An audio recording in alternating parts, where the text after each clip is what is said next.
Yo, right here. I'm making another YouTube video. This time I'm building Madolches. So pretty much just Madolches, guys. Madolches is a pretty good deck. It does a really good job at a lot of things, but it doesn't really excel at a lot of things either. It doesn't really good at not dying. There you go. That's the word. This deck does not die in terms of like first turn presence and shit. So yeah, without further ado, let's hit up with that deck profile. You got ourselves one of the better Madolche cards. Petting Setsuor, yeah, really broken. Special summons and special summons herself. I have no cards in my graveyard, and I can special summon a Madolche, lowering the level by 1. So Angeli, this card's always been staple for Madolches for a pretty long time. This is a really good card. Tribute, special summons from deck, very, very good. And last but certainly not least, we got Majelene. Extremely good card. The Stratos of the deck. Pretty much the Stratos of the deck. So for the rest of them, we got ourselves 2 Gelato, Spell and Trap Searcher, the special summon from deck by banishing, and Pudding Cess. You need the Pudding Cess for the Chocolate Moat effect to happen. So yeah, this is the lineup you pretty much need for this Madolche lineup. Like I can't see myself running any more than this. Maybe a Hook Cake, an extra Hook Cake if I'm running more hand traps, but in this variant I'm not running that much. So yeah, I think this is the best. This is the best ratios for this deck. Let's get to the other things. Let me move this out of the way of the mouth. We got ourselves this 3-dimension dimension shifters. This card's extremely good. Like, you win games solely because of this card, and you don't really use the graveyard that much outside of himself, which is pretty much the Hook Cake target. So yeah, like this is amazing. Sorry, this is amazing. You do have to run 3. This is 40 cards. If I'm running any more than 40, I would not run dimension shifters because with a card like this, you want to see it as much as possible. So I feel like 40 is the correct ratio with running 3. So with the other hand trap, I am running 3 Heralds. It has good synergy with the other Madolche cards. You could pop stuff, you could discard them, you could protect yourself, all this do that stuff. This is really good also. Good protection. And last but certainly not least, I run Alpha and Pranker Tops. I do run Small World in this, and this is like the bricks, it's not really bricks, but the cards I need to banish to search my other Madolches. So these are the best lineups for it. I was thinking of running Veilers and Bells, but Bell is not really that important this meta, and Veilers is kind of like whatever. So I'd rather have Earth card so I could keep bouncing around with. So yeah, here's the spells.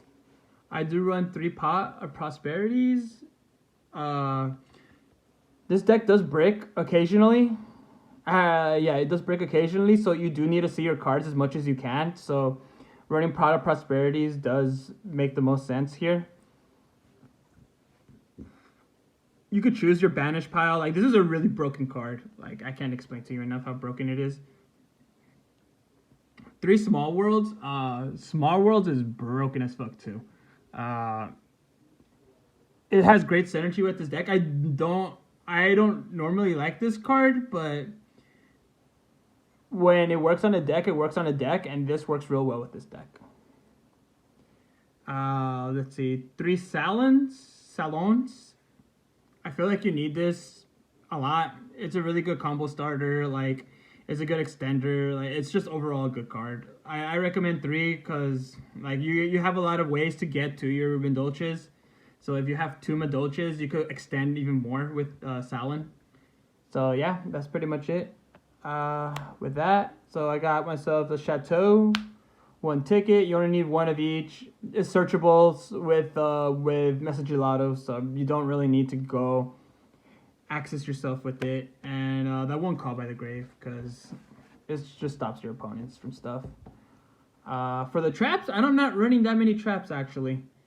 I'm running a total of 6. 3 goes in match. I feel like you do need an unfair card for you to have a chance of winning in this meta because there's so many good decks with different attributes and shit. No, not attributes. Yeah, it's attributes. I'm tripping. I thought it was type. It's not a rivalry. But yeah, this card's extremely good for this reason.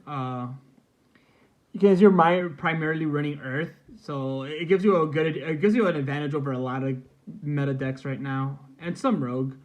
But yeah, I played this. I played 2 Pronamids. This card's extremely good.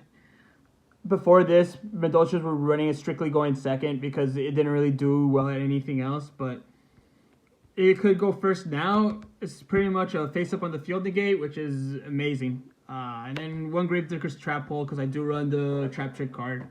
And yeah, that card's pretty damn good. So I'm going to do the extra deck. Queen Tiramisu, this card's amazing. This card's amazing. Non-targeting removal is so damn good for the game. Like, I can't explain to you how damn good this card is. Chocolate Emote, this is a really good extender. I do run 3. I'm debating on running 2. But I like 3 also because this motherfucker fucking looks cool. That's literally it. There's no other reason. I just like it. Yeah.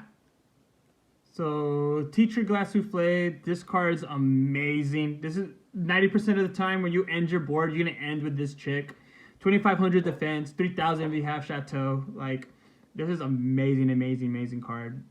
Graveyard Manipulation, unaffected by monster effects. Like, it's a pretty damn good card. Another reason why you could go second with it, first with this deck. And Rafflesia, I mean, yeah. There's a combo you could do with Majelene and Salon, so to make this, so that way you won't get nib and you could just go off. But generally speaking, you don't want to go off like that. You just need a fucking...